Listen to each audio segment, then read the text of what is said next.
Hi, and welcome everybody to another edition of the Winner's Circle Sports Betting Podcast right here on the Winner's Circle Sports Betting channel, brought to you by GamblersWorld.com and GamblersWorld.net, or .com.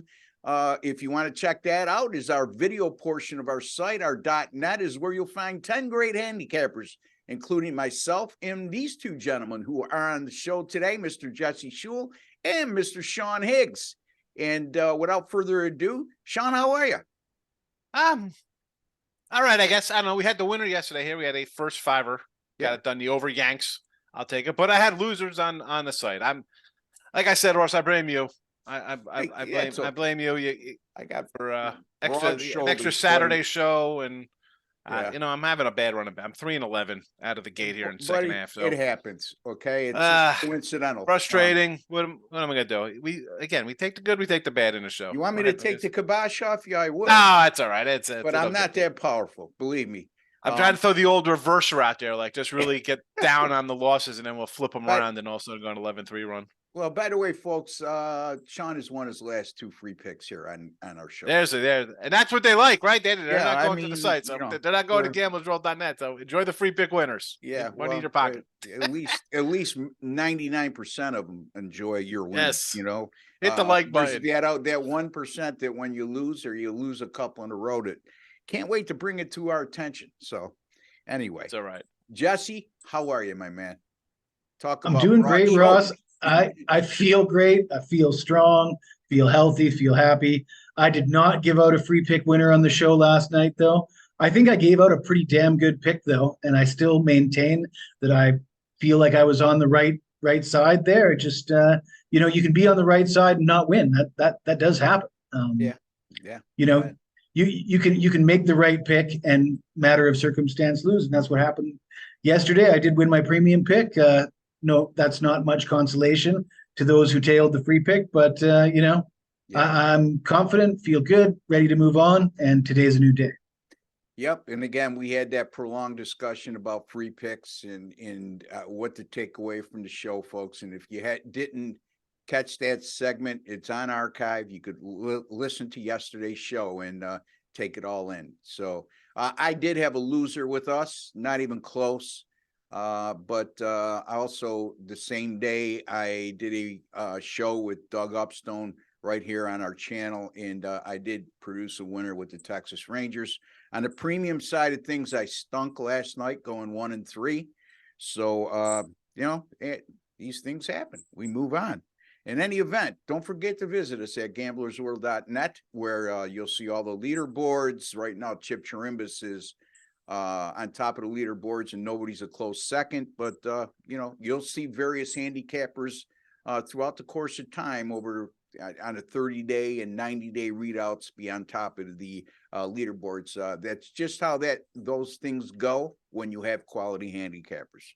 In any event, we're talking baseball today, and Sean Higgs is going to be looking at the Brewers and the Phillies. Jesse, the Padres and the Jays. Let's start with you, Jesse. The Padres with Darvish and the Toronto Blue Jays, your beloved Toronto Blue Jays, with Jose Berrios, whose home and away splits for the entirety of his career are well documented. Real good at home, not so good on the road. Hugh Darvish right now, to me, is an overrated pitcher, and he's been an overrated pitcher since he came in the league. Not to say that he's not deserving of the money he did get, because he earned it prior to the last couple seasons where he's been so, in my opinion, Jesse. Well, Ross, it's like you've been reading my analysis before I get ready to deliver it, but I've got written down Yu Darvish, big name, big contract, pedestrian numbers. He's not having a great season. What is he? He's 4-3 with a 5.52 ERA on the road. And of course, you mentioned Berrios, and you can't talk Jose Berrios without talking about home away splits. I'll say, though, his home away splits this year are not nearly as dramatic as they have been in years past. But that's not because he hasn't been performing at home. He's been great at home still. He's just been better all around. I think he's got really good numbers in his last 5 starts overall. He's 4-2 with a 2.83 ERA in 8 home starts, and those are ace type numbers. I mean, sub 3 ERA. playing in the AL East. He's had success against the Padres. Xander Bogaerts is leading the Padres in batting average. Bogaerts is 4 for 23 lifetime. That's batting 174 with 7 strikeouts against Berrios. And on the flip side, Darvish, George Springer has really feasted on you, Darvish. He's 9 for 22 lifetime. That's 409, and he's hit 3 home runs. Sean, I know, really doesn't like the Padres, and Sean doesn't like it when people say, "Oh, the Padres are due. They're primed to go on a big run." Well, it hasn't happened yet. They're overpriced here as a road coming in on the road as the team with the inferior record, and it's damn near a pick 'em. The Blue Jays home team, better pitcher, better record. Only one way I can go here, and it's take Toronto. There you go. Toronto minus 115 over the San Diego Padres from Jesse Schul. And I can't disagree with him there. If you want to go back to an archive, last week, I believe, I mentioned that I thought San Diego might be a team to keep an eye on coming out of the break because they underachieved so much and they might be undervalued. And boy, oh boy, if you could look at the look on Sean's face when I said that, it really tells the story about his opinion. Anyway, this team, I mean, okay, you beat Manoah last night. All right, the guy's been brutal this year. How is this game basically a pick 'em at a 110, 120 range with Berrios, who's pitched really well, and Darvish, as Jesse brought up, his road splits are bad, but just Darvish on the whole. Like, you think Darvish, like, oh, he's a great signing. The guy's an ace, right? He's got 2 16-win seasons and a 10-win and a pair of 10 wins and a 13-win season. In over a decade of work. Like, half of his years, he can't win 8 games. Well, how is he a pick 'em today? A sub 500 team on the road, on the season. The pitcher would, whatever his ERA is, it's 6 for the last 7 starts. Come on. Yeah. San Diego. It's a lot of it has to do with perception, I believe. Perception is Toronto's won 8 out of 10. Yeah. And San Diego's just picked up a win to go 6-4 instead of 5-5 their last 10.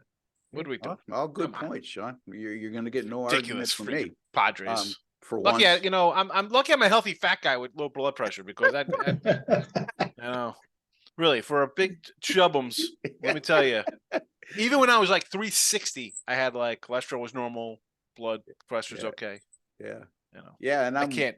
I'm 180 and my blood pressure is good, but I get a little unnerved at times. Anyway, 180. I was 180 and like 86. I thought you were going to say 180 when you entered grammar school. Anyway, basically, like 8th grade, 6'1", 180. Now I'm 6'1", 280. Enough of the tail of the tape. Let's see what Sean is going to tell us about the Milwaukee Brewers and the Phillies matchup. It'll be Colin Ray for the Milwaukee Brewers. It'll be Chris Sanchez for the all of a sudden surging Philadelphia Phillies. Not all of a sudden, they've been for a while now. Philly right now is a massive 175 money line favorite, and the total is 9. I say massive because we're looking at two teams that right now, if the season ended, would be in the postseason. So what's your take? Yeah, I mean, look at a team that isn't. I think Milwaukee's in first place too. By the way, I mean, and they're getting 180. Surging Phillies, yes, 4 in a row for them. I got 2 looks here for people to look at because I'm not going to lay a huge number like this with the Phillies and Chris Sanchez, a pitcher who goes 6 starts, 30 innings, so 5-inning guy. I'm going to look at a first 5 here for you, depending on what you can get down on. First 5 Phillies, it's minus 130. All right, it's a little juicy for my take. I'm more of a pick 'em kind of guy, but we'll go minus 130 first 5 because Sanchez is a 5-inning kind of guy. He's going to go 5, give up 2 runs and whatever. But Philly have been hitting 4 runs, 7 runs, 9 runs, 6 runs their last 5 games. Milwaukee on the flip side of that, 3 runs, 4 runs, 3 runs, 1 run, 1 run. They're the second worst team versus lefties hitting to another first place team, the Minnesota Twins, hitting at like 226. So tough lefty matchup there. They can't hit lefties. How about a no bottom 9 at bat? You can find that, and Caesars has it. It's minus 115. Again, that's kind of like wipes out the whole laying 190. if you're worried about a first 5, you think Milwaukee can score. Maybe they can score a couple. Maybe it's 2-2, whatever. The full 9, no at bat, -115, sure. And Colin Ray, the numbers, there's nothing special. It's not brutal. They're not super. Sometimes in the midday show, people bring up, oh, look at the guy's numbers versus the team. He's 0-2 with a 3.75 lifetime versus Phillies. You're thinking, oh, all right, he's faced okay. Yeah, 2016 is the last time he faced the guys. All right, so I don't know. 7 years ago, I think the team may have changed a bit. Don't worry about those numbers all the time, folks. For if you see something like that, like career number versus a team when the guys haven't faced them in 6 years, all right, lineups change. I don't think Mike Schmidt's playing anymore. Let's go. My favorite of the two would be the bottom 9, no at bat for Phillies -115. Yeah, and I talked at length because if you were with us last week, Sean, I believe it was Sean that came up with one of those plays, and I was like dumbfounded, and then Jesse went on to explain exactly why, and I've given it a lot more thought. And Detroit Lenny brought it up yesterday on the Bet Win Repeat show over at picksandparleys.net, and folks, check that show out as well. Detroit Lenny does a great job where all of us are on that show at once a week. It's stop and think about it. When you make a pick, for example, if you like the Phillies and you're willing to lay to 175, which is stupid if you do, by the way, not stupid, but it's not the smartest thing to do. Okay. I don't want to offend anybody who's a big chalk player. But by the same token, why wouldn't you leave that no bottom of the 9th situation? Right. It's like, do you really take a team at -175 and say, well, I'm not sure they're going to win it in 9, but they're going to win it in extra innings if they don't? No, you don't go into it that way. And if you do, you shouldn't be using it. It's taken me over a year to kind of even just venture into the water, right? Because I'm just saying, you know what? I'll just do a run line instead at +130 or -110. Whereas you wait, it's like anything. So you're taking a football team. Well, I want to lay 3 instead of 3.5. What, you think they're going to win by 4? You obviously think the team's going to win. Yes. Right. So if you're going to, same with the regulation in hockey. I brought it up in our conversation, right, Jess? I mean, like, why would you want to lay 230? No, I go regulation for a 125 or something. So much better on the bankroll. Yeah. And it opens you up to bet a little more. You got more. I'm not. Let's be honest, right, guys? Sometimes look at lines. It's college basketball. You see 30. You're just crossing games out the board. Like, I'm not even looking at this. You see a big spread. You're like, all right, let me just move on. Now you don't have to move on. You can be like, you know what? What is that? No bottom 9. It's a respectable number, 115. Will you get burned doing that once in a great while? Absolutely. But you know what? Over the long haul, how many times you may lose? They may lose in the 9-inning sequence where you could save juice. You know what I mean? At the end of the day, that's what it's all about, risk management. And if you could lower your risk management, and when you if they're batting the bottom 9, Ross, chances are they're losing, and you're losing a 170 or whatever, 190, 210, as opposed to a 115. And your run line bets aren't looking too good. Yeah. No. Although the miracle, St. Louis run line yesterday, never in doubt. Yeah, that was 10 innings. 2-2. If anybody missed that, 2-2 going into the bottom of the 10th, and they hit it, and Arenado hits a 3-run homer to win 5-2. I mean, never in doubt. Yeah, easy money, lock, baby. Again, there's always going to be situations like that to come up, but what you really have to do is weigh up the up versus the down on the probability of those situations coming up, as opposed to your risk management. So again, folks, I am not, or Sean or Jesse is not implying that you should bet, if you like the home team, leave the bottom of the 9th out every time. If you like the home team and you're not willing to lay the juice on the money line for the full game, this is a better option, is what these gentlemen have touched upon. And I agree with them after careful consideration and thought over the last week, that it certainly makes a lot of sense to me. All right, let me get to my game real quick. Jesse, did you want to add anything more to that before we move on? My notes just basically say that the Brewers have a bunch of injuries, especially to their pitching staff. They got Miley, Woodruff, and Lauer all injured out of the lineup right now. And I still think that this is a team, despite being in first place, they are likely sellers at the deadline still for me. So I'll be looking to be going against the Brewers moving forward. Or standing pat, because let's face it, a team like the Brewers, could they realistically, the general manager or the powers to be, look in the mirror and say, if we make a couple moves at the trade deadline, we got a chance of winning it all?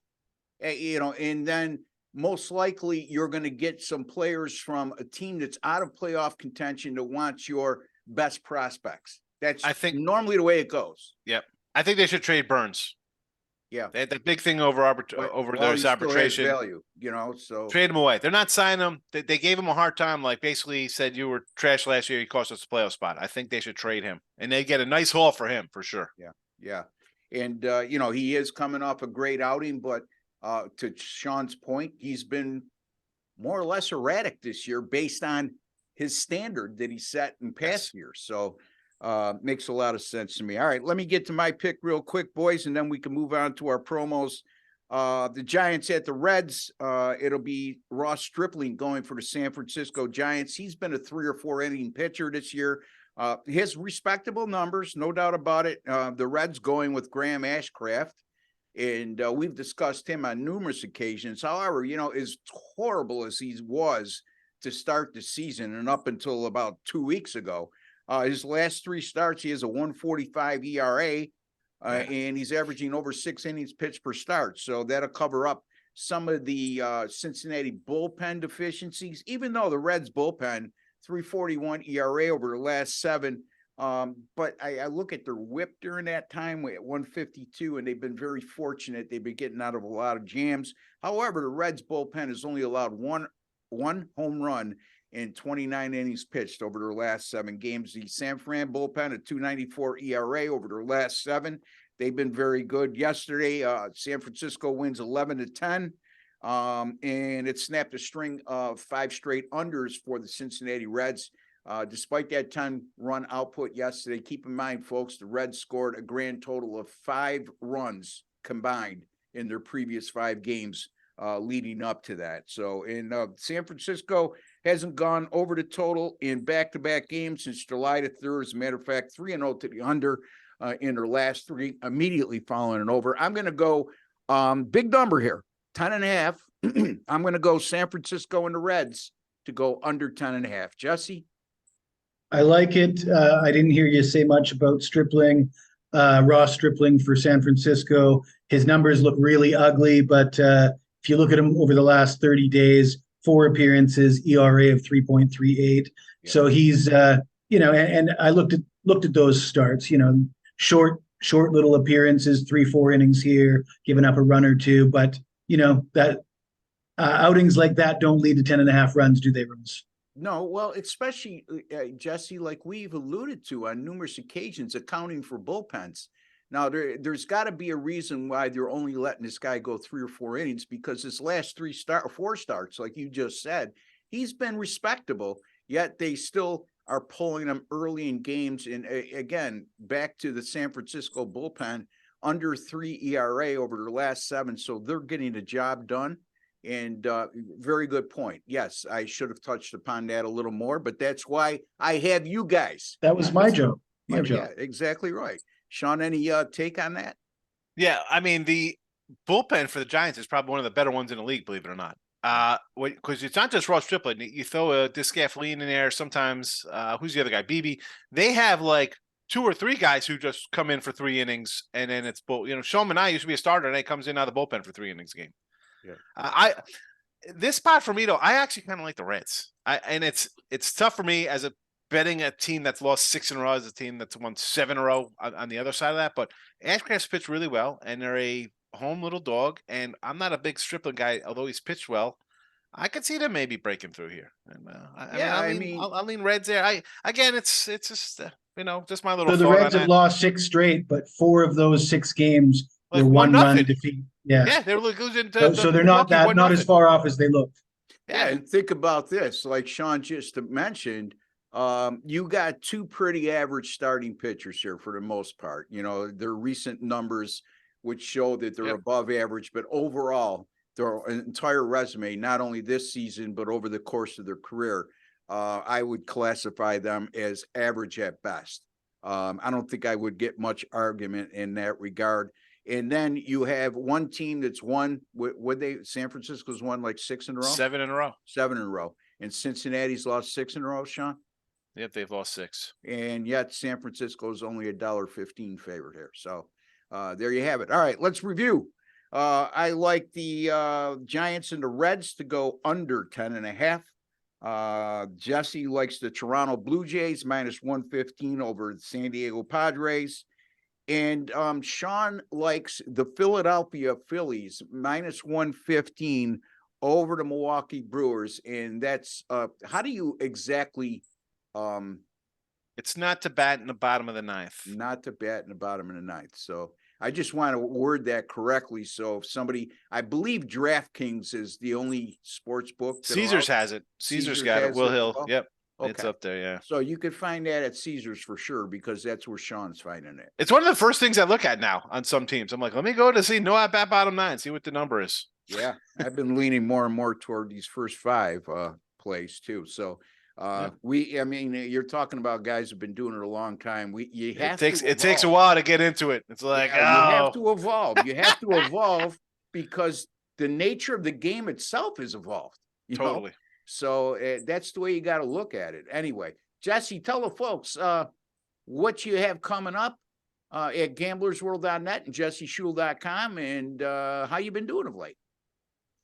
Well, I do have an early play posted already at gamblersworld.net, and I'm going to have a free play coming up on YouTube later today. I'm doing not bad. The last 30 days with baseball, I looked at my numbers this morning, 22-11, 67%. Those are the kind of numbers I can live with, and that's what I'm looking to do for the rest of the summer. So, and that's what history would indicate is going to happen. I've got the numbers to back it up, and you come see me at jesseshul.com, and I'll prove to you that history repeats itself. I'm laughing only because I'm not laughing at Jesse. I'm laughing at his humility. Could you live with 22-11, Sean? And what do you got coming up? Yeah. Well, I got 21-21, my run here in but July. You don't give out big chalks either. So it is, it is what it is for me in baseball. I'm having a little rough when it happens. That's why, gamblersworld.net, you got multiple cappers on the site. You see who's doing well. I got the midday money show 7 days a week, 12 noon Eastern, midday money. Got a little blue on today for the show. Twitter, Mr. Sean Higgs. I do have an early pickup on the sites as well, on the Winner Free Picks and the Gamblers World sites for baseball. And listen, I'm just gearing up. College football, NFL right around the corner. A lot of work. I was, I know I do look at lines sometimes, but I'm thinking next I might shut it down for a few days. I got, Jesse, tell you, Ross, you start you're doing previews for other channels and you're doing your own work and making a video. It's it's a lot. I'm like, boy, get tired of making 2 shows a day, and it's similar minimum 2 shows. I do with and it's going to increase my workload during football. I got 6 today. So you got to find a happy balance. We can't use it as an excuse. You know what I mean?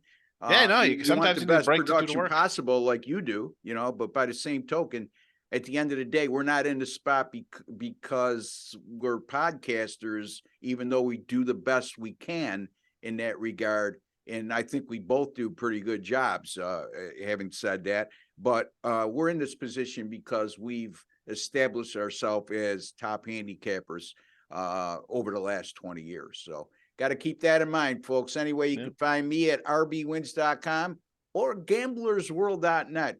Just a friendly reminder, gamblersworld.net, folks, we guarantee our all our packages of 30 days or less, 30 days, 7 days, 3-day, or even a single game or multi-game daily package. If you don't win according to our grading system, or you don't make a profit, I should say, more importantly, according to our grading system, we will match your purchase price and credit your account. No, you're not going to get your money back, but you will get a credit to your account, and you can use that money any which way you like toward any future purchase with any handicapper of your choosing. All right. There you have it, folks. Another show in the books. And as I recall, we'll be back on Friday. We'll be doing something different. Sean and Jesse's going to be giving out some MLB props, and I'm going to give out and MLB team total. But I'll be back tomorrow with Chip Chirimbus and Doug Upstone. No, And we'll be Jesse. covering- Yeah, Major League Baseball. No, Jesse's got to do something special for everybody. What I do you got to do, Jesse? remind you, smash that like button. Ross forgot he was going to get out of here. I was trying to give him I some was going signals. to get there. I was going to get No, you there. weren't. You're like You were my gonna wife. miss it. You don't let me. You were finish missing my it. thought. I know your wrap up. You were missing it. I Oh. know the wrap up for you, Ross. You were missing it. All right. And you're probably right, Sean. So anyway, until the next time, for Jesse Shule, Sean Higgs, and Ross Benjamin, take care and God bless, folks.